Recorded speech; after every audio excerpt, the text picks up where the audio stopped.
Qurgan imoratingiz uzoq muddat xizmat qilishi uchun albatta tagidagi betoni bilan poddushkasini baquvvat quyish kerak, ya'ni sifatli quyish kerak.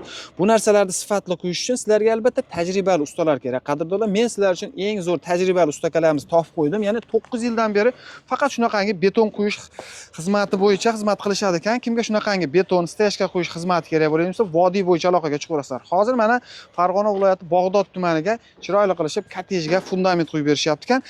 Ustakalarimiz manzillari Farg'ona viloyati Rishton tumanidan. Endi oldingiga o'xshab apalovka olib kelib, kurak olib kelib, arava olib kelib deyish kerak yo'q. Hamma uskunalari o'zlarida bor ekan. Faqatgina sement, armatura va albatta shag'alni yetkazib bersalang bo'ldi ekan. Xo'sh, fundamentimiz agar poddushkasini quydirmoqchi bo'lsalang 1 metr 60 ming so'mdan ekan. Tepadagi mana bunisi standart esa qadrdonlar narxi 50 ming so'mdan. Ichidagi setkalari alohida kelishilgan narxda bo'ladi. Stashkalarga keladigan bo'lsak, 1 kvadrati 25 mingdan boshlanib, bu yoq o'sha 40 ming so'mgacha, u ham o'sha zasipkasiga, sharoitga qarab turib kelishiladi ekan. Burchakdagi kolonnalar 1 metri 130 ming so'm, regellar esa 150 ming so'mdan, tepadagi sisma poyezi esa 30 ming so'm, 40 ming so'm shuni atrofida sharoitga qarab u ham kelishiladi ekan. Kimga shunaqangi tajribali ustakalarimiz ishlari kerak bo'ladigan bo'lsa, pastdagi nomerlarga aloqaga chiqaverasizlar.